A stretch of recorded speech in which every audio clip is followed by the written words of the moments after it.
Oke ya, namespace.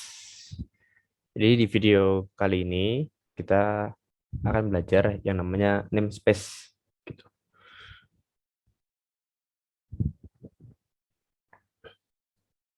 Apa sih itu namespace? Nah, namespace itu sebuah cara untuk mengelompokkan program ke dalam sebuah package tersendiri atau bisa disebut dengan encapsulation, encapsulasi, enkapsulasi gitu ya. Nah, jadi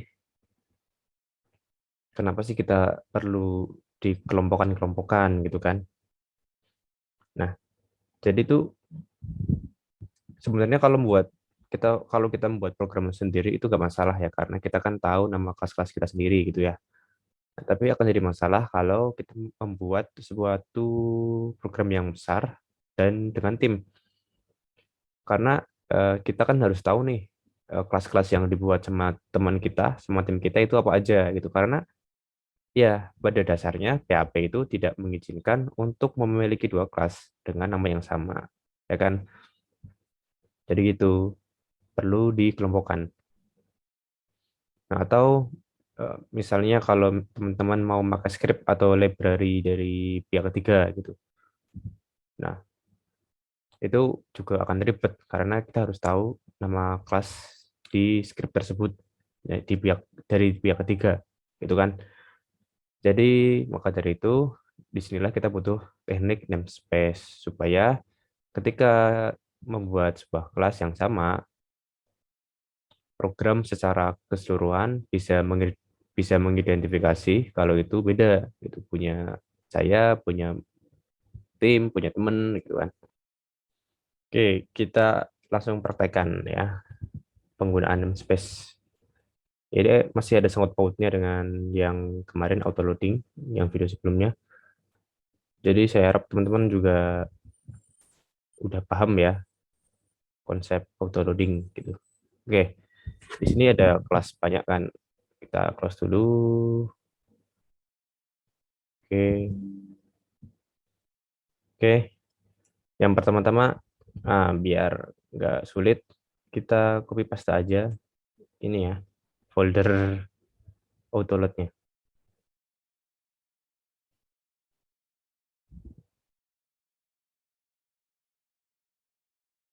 Nah, di sini ada coba, kemudian autoload, kita copy paste aja. Kita ganti namanya namespace gitu misalnya. Namespace. Oke. Nah, namespace. Ini ya. Close. Close. Kita buka index.php dan init aja cukup. Oke ya. Misalnya kita membuat kelas di sini dengan nama apa ya, user.php, u-nya besar ya. Kita copy aja misalnya dari apa ya, dari ini kosong, kosongin aja. Ini kelas user ini aja. Misalnya kita mau public function, kita mau buat metode construct misalnya ya, di mana di dalamnya mungkin ingin nampilin aja. Misal ini untuk nampilin nama kelas ya, ini adalah kelas, terus kita gabung dengan kelas. Oke, ini aja. Coba kita jalankan di indeks. Yang ini kita komen dulu aja ya. Ini kita komen dulu. Kita mau nampilin new user. Tampil nggak nih?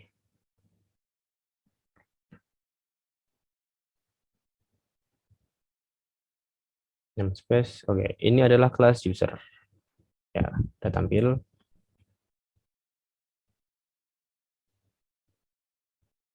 Nah, misal di dalam folder teman-teman ada program lain gitu kan, ada barang nih, misalnya bikin lagi barang apa, karyawan misalnya, karyawan. misalnya.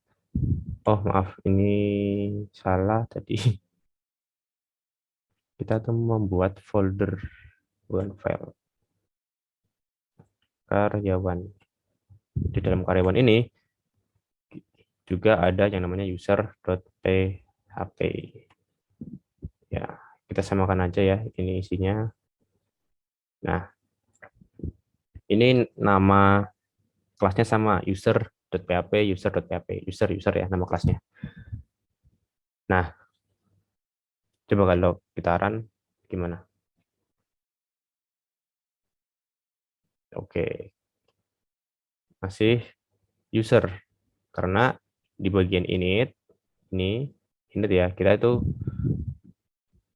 di sini user yang ada di barang ya, bukan user yang ada di karyawan gitu. Nah, lalu gimana caranya kita ingin manggil user yang ada di karyawan gitu. Nah, apakah di copy aja kayak di copy seperti ini di karyawan gitu, bisa nggak? Coba kita jalankan aja. Jelas error. Nah, karena usernya ini sama, ingat ya, nama kelas itu nggak boleh sama kan. Nah, maka dari itu, nah yang pertama teman-teman harus membuat namespace ya, misalnya di barang nih. Nah, caranya yaitu, oh ya, di PPT yang tadi itu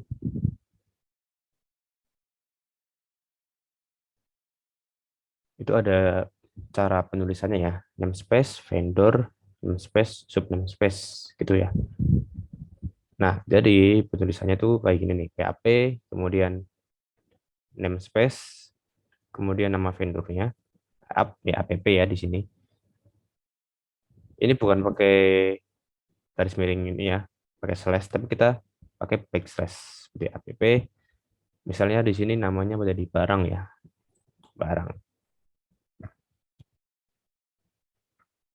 Nah, kemudian di karyawan kita juga terapkan namespace, app, backslash, ingat ya, backslash, kemudian karyawan ini. Nah, jadi PHP-nya tahu nih, mesti meskipun kelasnya sama, tapi dalam namespace yang berbeda. Nah, jadi nanti di sini di bagian barang, otomatis teman-teman harus menuliskan namespace di setiap kelas gitu. Ini kan ada 1, 2, 3, 4, 5, 6 nih. Jadi nanti ditulis namespace itu ya semuanya ya. Seperti ini, seperti barang gitu.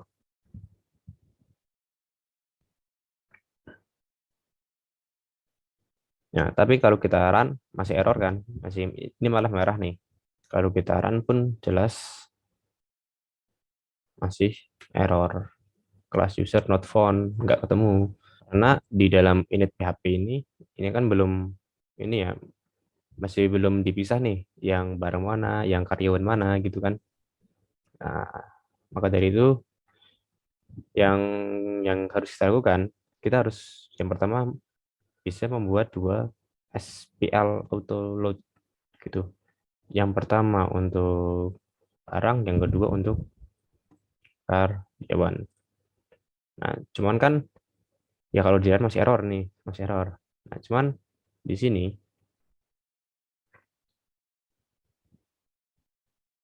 karena kita pakai namespace, maka kita harus pecah dulu. Pecah gimana maksudnya? Namespace itu kan kayak gini nih ya, app barang, terus misal nih ini user ya, jadi app barang user gitu. Nah, kayak gini enggak, kalau kayak gini nanti kelasnya ya, nanti nggak bisa mendeteksi gitu. Jadi kita harus pecah antara app sama barang ya dari namespace-nya. Caranya itu, ini kan variable class ya. Variable class sama dengan kita pakai fungsi namanya explode. Ya, exploit di sini untuk memecah untuk memecah sebuah string berdasarkan pemisah tertentu.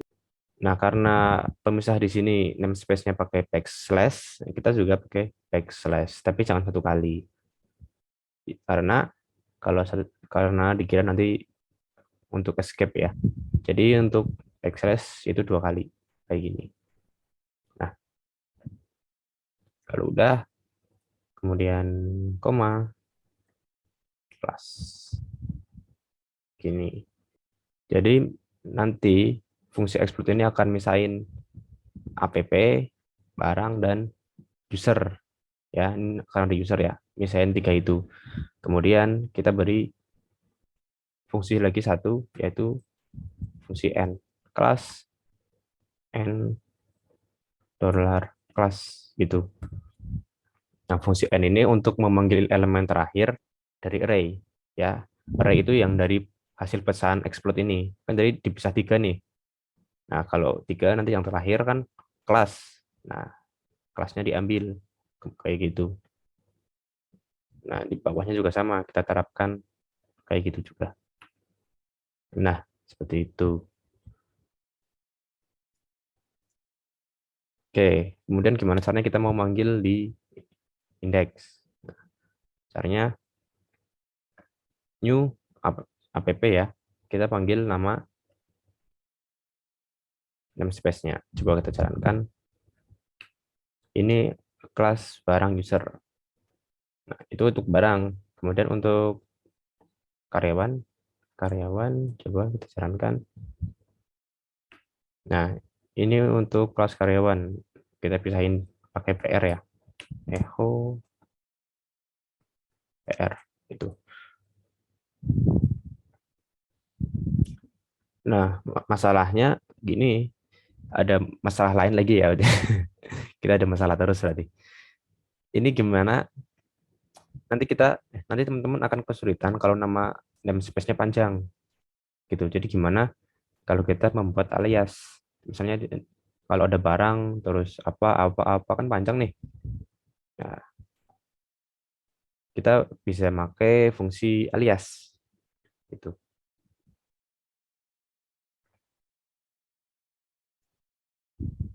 Nah, fungsi aliasnya kayak gini.